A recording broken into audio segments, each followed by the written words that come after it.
What is up, YouTube? Pink Reaper here. You almost got another video with no sound. I didn't, okay. I didn't turn anything off. I didn't forget anything. For some reason, when I opened up OBS, and I didn't notice until I was about to start recording, all of my audio settings had been, erased. I don't know. My microphone, when I went into the actual OBS audio settings, everything was set to, disabled. And I don't know why. I didn't do it. I hope the game audio is coming through alright. If it's not, I'm sorry. You might just be listening to me right now. But I think everything should be okay. I think I've got everything up and working again. What's up, dudes?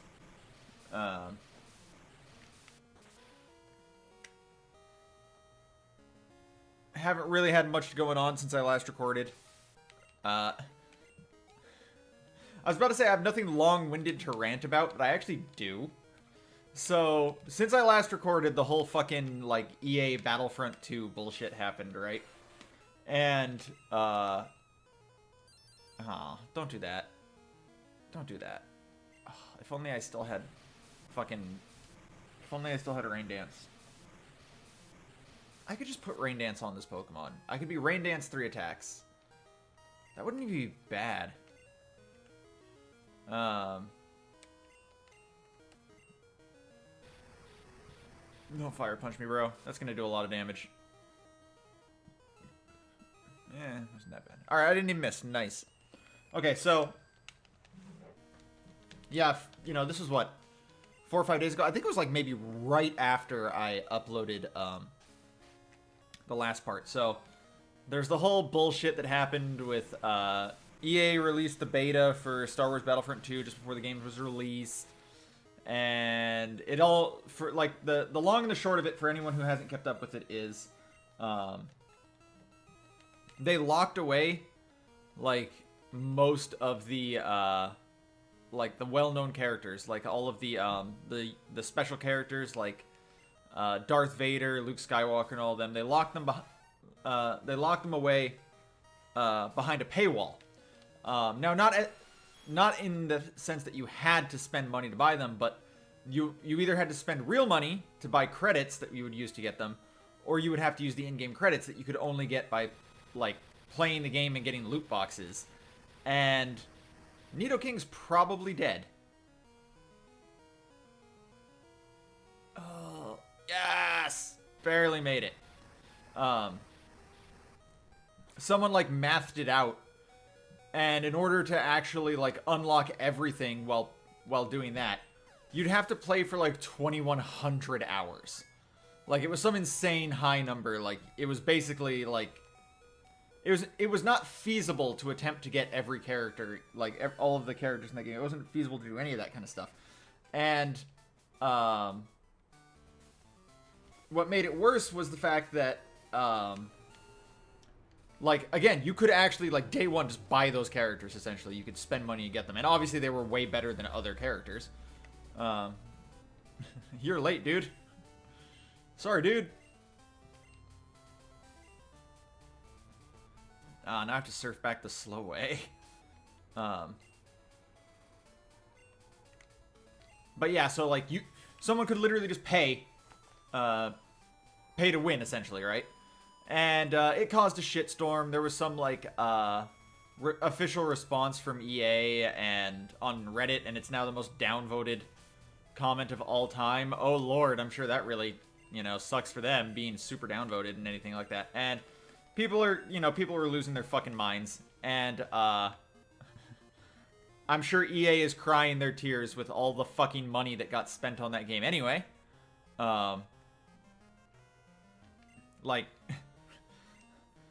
Everyone's bitching about it, but everyone's still apparently gonna buy it, so I don't know. But, in my mind, my mind immediately goes to this. Everyone who's bitching about this is just the stupidest of fuckers. EA, this is what EA does. EA has been like this for years. Why the fuck did you think this was gonna be any different? Battlefront 1 was a shit show. It was a game that got released with no single player campaign, multiplayer only. You had to, like, microtransactions, like all this bullshit. But no, somehow, people still think every single fucking game that EA releases, they think, oh, this'll be different. No, it fucking won't. You goddamn morons.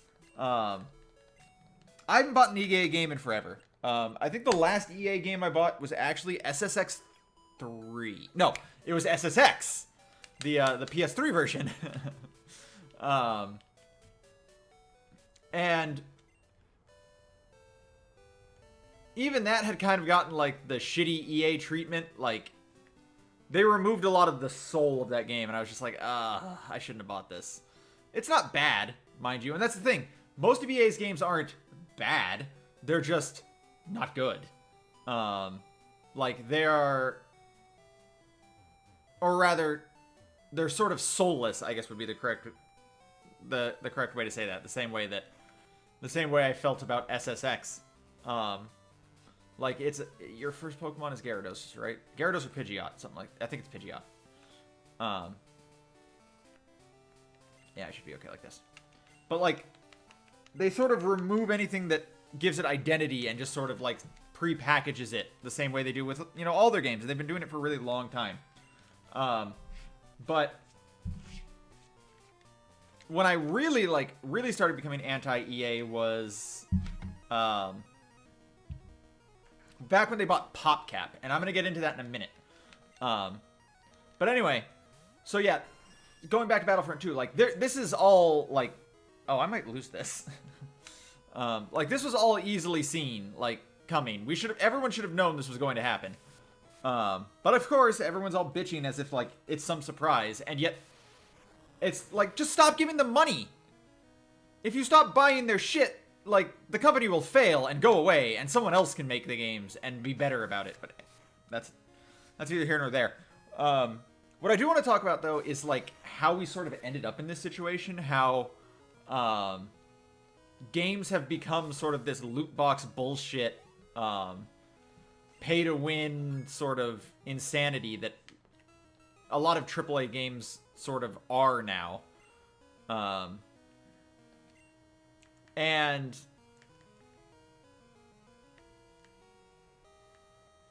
the kind of, like, the bad part is, it's like... The bad part about it is the people who are at fault for that, really, are, like, gamers. And I know, like, no one ever wants to hear that. It's like, no, it's not our fault that these corporations are greedy. Hold the fuck on. You're right. It's not your fault that EA is like this, but it is... gamers were where it started, and EA just sort of took it to its natural extreme. So let's go back a little while. Back before loot crates, back before loot boxes, back before pay to win, all this kind of bullshit. And let's go back to, like, you know, mid Xbox 360 generation, that kind of stuff. It used to be that... Oh, don't put up a reflect. This might not kill you now. I mean, it used to be that DLC practices were not awful. I think, and this is going to sound really weird, but I think if I can use something as an example that might surprise people, old Activision Call of Duty games had some of the best DLC practices of just, like, any franchise in general. So if you didn't play Call of Duty, and if you've never played Call of Duty, I wonder if Typhlosion's fast enough to hit KO this. I'm gonna try it. If not, I'll just bring an Ampharos. I'll be fine. Old Call of Duty games up till about up until Advanced Warfare, that's where it changed. Had very, very, like, consistent. Wow, that didn't kill. This will. Goodbye, Typhlosion. Goodbye, Typhlosion. Yeah, that's absolutely going to kill. The old COD games had very consistent DLC practices. They offered season passes, I think it was $40, $39.99. I never bought one, so I don't really know, but they offer season passes, and you would get all of the future DLC going forward. Or you could just buy their DLCs in packs. Their map packs, wow, you're faster than am I about to just lose to a Gyarados? Shit, I gotta start reviving some Pokemon.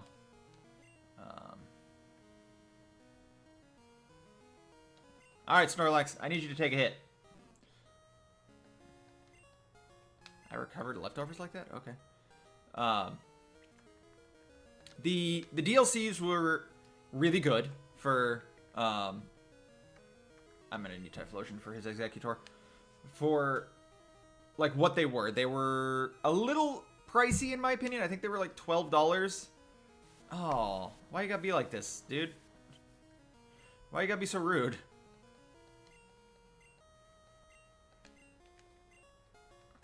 Flex gone. Body Slam. Hyper Beam. Shit. Yeah, they were a little bit pricey, but they were good for what they were. So a DLC pack for Call of Duty was always pretty much the same thing. It was a map pack. It would come with 4 new maps for multiplayer, as well as new maps for zombies, and that's great because that's a good way to, oh, I can't go to Typhlosion now. Shit. That's a good way to, extend the life of your game. There's plenty of people who love zombies. There's plenty of people who love multiplayer, and, it gives them stuff to look forward to. When I said it was a little bit overpriced, what I actually meant was, like, it would have been nice if there was a cheaper option to only buy one or the other, because there are some people who only play zombies. There are some people who only play, that did fucking nothing. Multiplayer, like that kind of thing. But again, it was really good. You get multiple maps for multiplayer, and you get you get more for zombies. And they would do those really consistently. It'd be every couple months. Usually for about a year, you'd get there'd usually be about 4 or 5 map packs that they would release for a game before the next game came out. Usually even one would come out like right around like a month after the newest game came out, so it sort of gives people who haven't gotten the new game yet, something to enjoy. Which again, all very good in my opinion. Man, this is going poorly for me. I'm getting shit wrecked.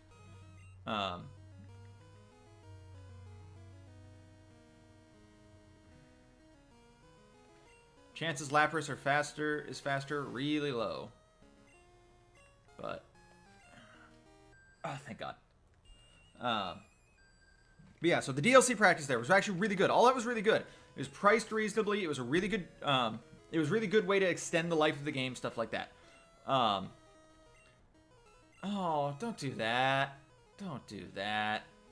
Where the problem came in was, and where the internet generation, the gamers really sort of caused a problem was that a crit? No, that was just, oh shit.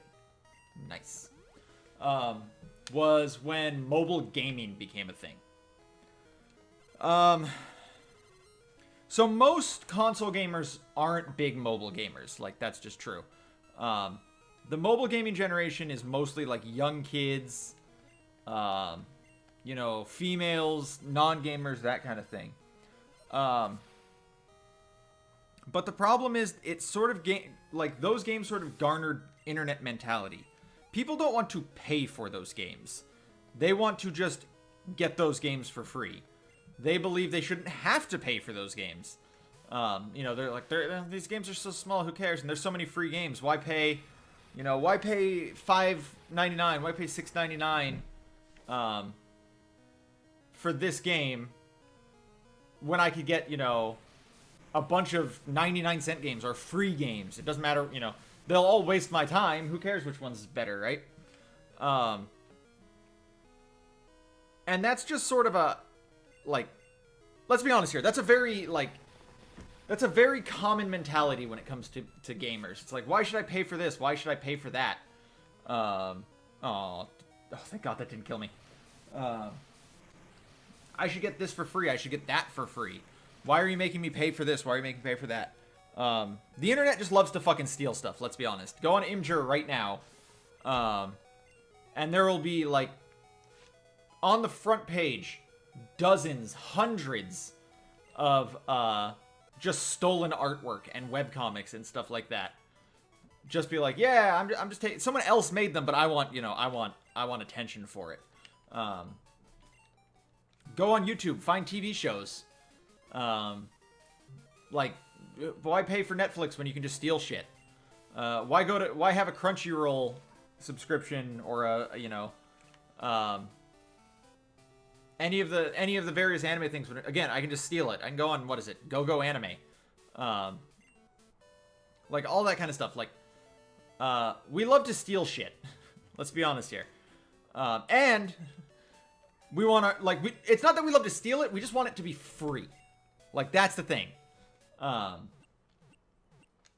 So that put mobile developers into this weird sort of situation where they're like, well, if we want to get our game out there at all to make any money, we have to get people to download it. And if people aren't downloading it, we can't make money anyway. So how do we manage to make money after they've downloaded it? And the answer was to find ways to make them pay money after they've downloaded it. Microtransactions. There are dozens of different, like, you know, ways that, like, companies go about it. There's, like, the timers that you have to pay, like, you either have to wait so long for a life to restore, or you have to, you know, pay for extra lives or things like that. Or maybe, like, you can just pay to skip a level or things like that. Like, it... Oh, excuse me. It's all kind of stuff like that. And,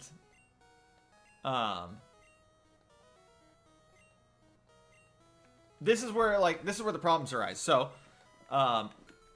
even the best versions of those tend to be sort of, how should I put it? Bad. The best, like, example of a game that can, you know, that doesn't abuse that I have, because it's pretty much the only one I've ever played, is obviously Fire Emblem Heroes.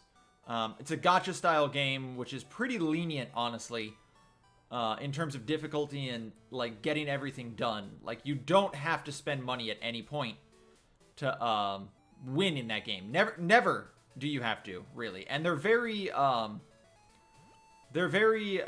lenient with, like, just sort of, well, with everything, let's be honest here. Like, it's not bad, really. But you can spend money, and you can definitely pay to win. You can get, you know, multiple 5 stars that you can merge into higher levels that'll be, you know, super strong and stuff like that. Or you can pay money just to try and get your favorite characters or stuff like that. I actually didn't want to go this way. I don't know why I went this way. Well, I'll go this way anyway. I'll get the fast travel point. But anyway, like my point is, even when that game, like, isn't in any way, shape or form, like, necessary to pay to win, it's still a game that incentivizes you to pay, because paying will absolutely give you an advantage. But then you have, like, stuff on the complete opposite side, where it's like, you have, like, Clash of Clans, where basically you have to pay money or you can't win. Stuff like that. And those games are very predatory in how they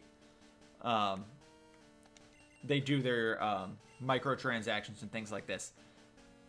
And bringing this back to EA and back to where the problems really started was back in, what was it, 2008? 2009? EA bought PopCap Games. PopCap Games being the, like, largest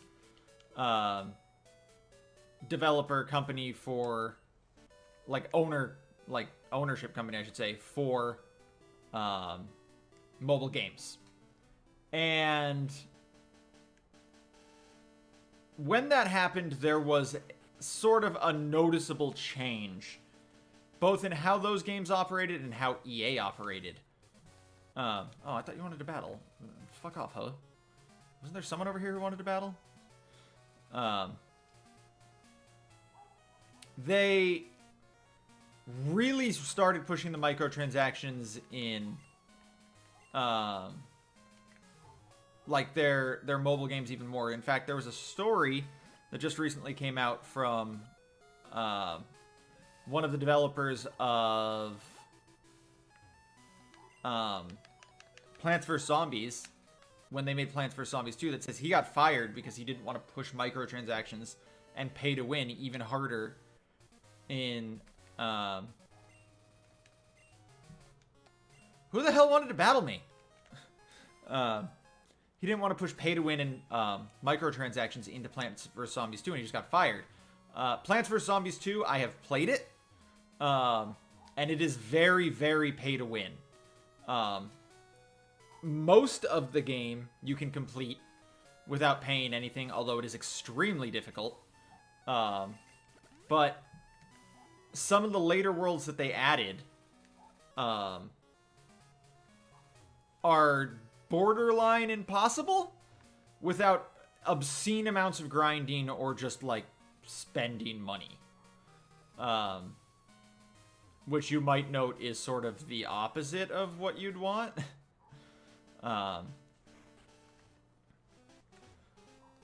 Like, it's the opposite of what you want from a game, basically. So...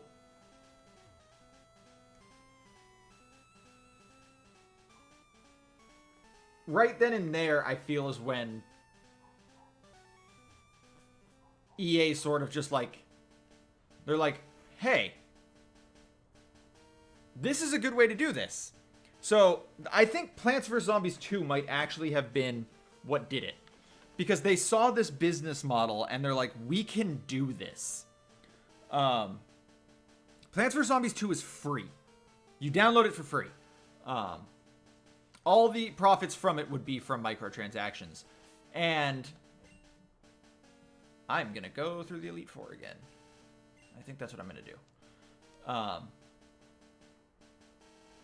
But yeah, so all of the profit you would get, all the profit they would get from that is from microtransactions. But they realized something. That there's a massive market you can tap into of people who will spend more money on a game they've already spent money on to get rewards just because they don't want to do the work. And all you have to do is have that player base. Like, it doesn't matter what the game is, as long as you have the player base, you will always eventually hit upon those people. There will always be those whales, or there's the whales and the dolphins. The whales are the ones who spend a shitload of money. The dolphins are who are willing to spend every now and then. And you can make a shitload of money off of them in free-to-pay games, or free-to-play games. Yeah, free-to-pay. It's kind of how it is. But imagine, if you would, getting that size player base who's already spent $60 on the game and then still would do it.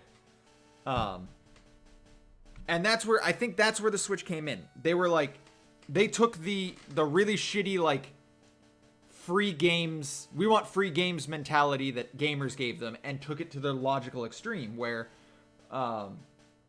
you're paying $60 for this game, but what if we could get you to spend more money? As long as they have that base, they can do it. And EA has a huge, huge buyer space, especially of, like, casual gamers, the same people who are, you know, the highest spenders, the highest consumers for mobile games. So that's when they really started to do, like, the they're like, let's just start adding microtransactions, let's start pushing microtransactions, let's do this, let's do that, let's do this, let's do that. Or at least that's when they started working on it. It didn't really start happening until a couple years later. But they have that player base. They have a bunch of people who play their games, and who absolutely will buy all of their games anyway, because they start buying up companies that make the games that are popular, and then they shove microtransactions into them. That is their business model. That is how they make money.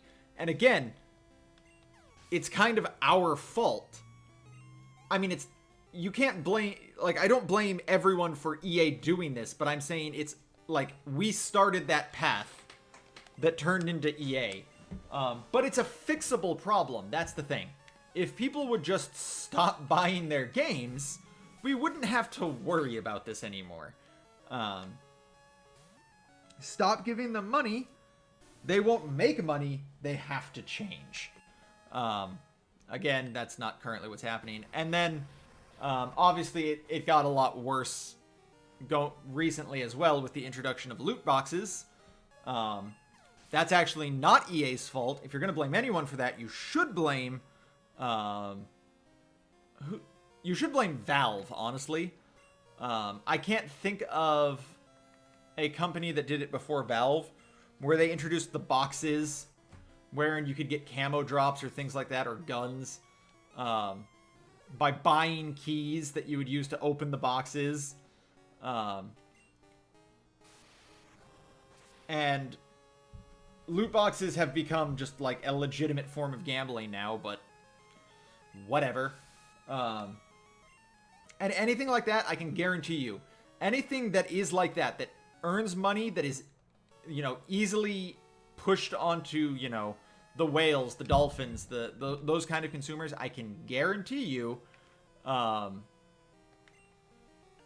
EA is going to pick up on it.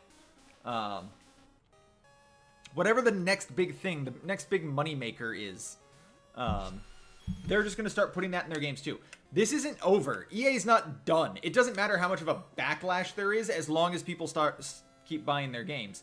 And again, whatever the next big thing is, whatever the next awful, terrible fucking bullshit of a money-making scheme, whatever pyramid scheme that they come up with next is,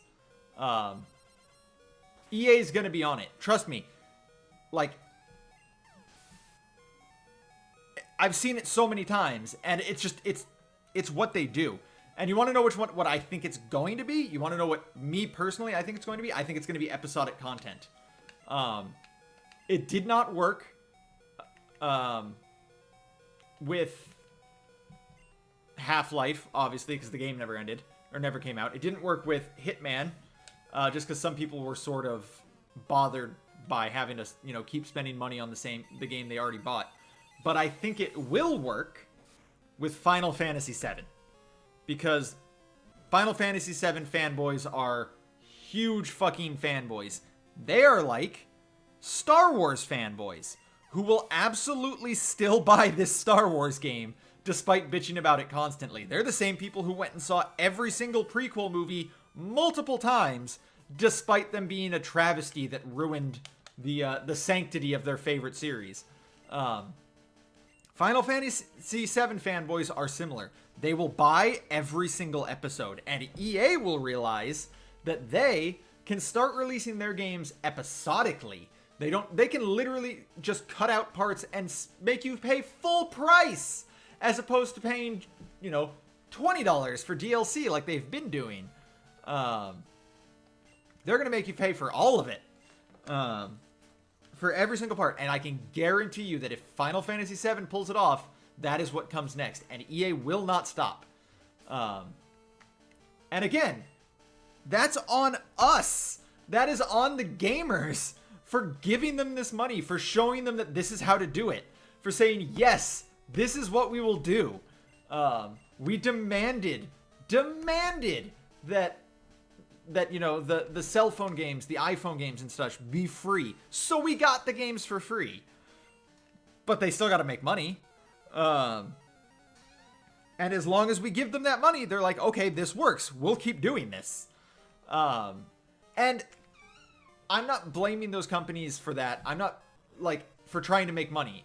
I am blaming them for the predatory, microtransaction practices some of them use, but that's not here nor there. I mean, a company's got to make money, right? But I am, like, how should I put it? I'm not blaming them for doing what they have to do to make money. You can't release a game for free and expect to live off that. I am, however, blaming major corporations, the AAA games, the Ubisofts, the EAs, the Activisions, who have long since given up their amazing DLC practices and switched them out for literally the worst shit that has ever existed. I am absolutely blaming them. But again, they saw what we would do, and they took advantage of it. And that's on us for doing that. Like, if we show them that we will spend $60 3 times for one game, if we're going to buy, you know, Final Fantasy VII Episode 1, Episode 2, and Episode 3, or shit, they might do more, who knows? When it gets remade, I can guarantee you we'll be looking at, you know, Mirror's Edge 3, Episode 1, Prince of Persia, whatever, Episode 1, fucking Assassin's Creed, Advanced Warfare, Episode 1, Episode 2, Episode 3, like, that is what is going to happen. And we're not going to have anyone to blame but us. We let them do it.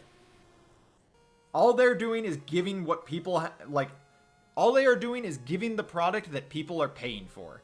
And you may say you hate the product, but as long as you buy it, doesn't mean shit. That's how you end up in these situations. Fuck. That's the reason that Sonic games still get made. Despite the fact that Sonic has been historically awful over the last 10 years, with 1 or 2 good games in between. Doesn't matter. I mean, as long as someone's spending money, doesn't matter how bad the games are. People bought 06. People continued buying 06 despite it being bad. People bought Sonic Boom, Sonic Lost World, Sonic Unleashed, Sonic Generation. Like, whichever one of these games you don't think is bad, whatever. As long as you keep giving them money, they're not really gonna care about the product, because they don't have to. This isn't Nintendo, a company who seems to, for some reason, really want to just make good games, whether or not they sell. Whether or not they do that is another thing, but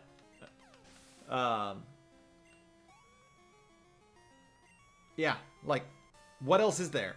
By the way, I'm doing this to grind, if anyone's wondering, because there's no fucking way I can beat Red anytime soon.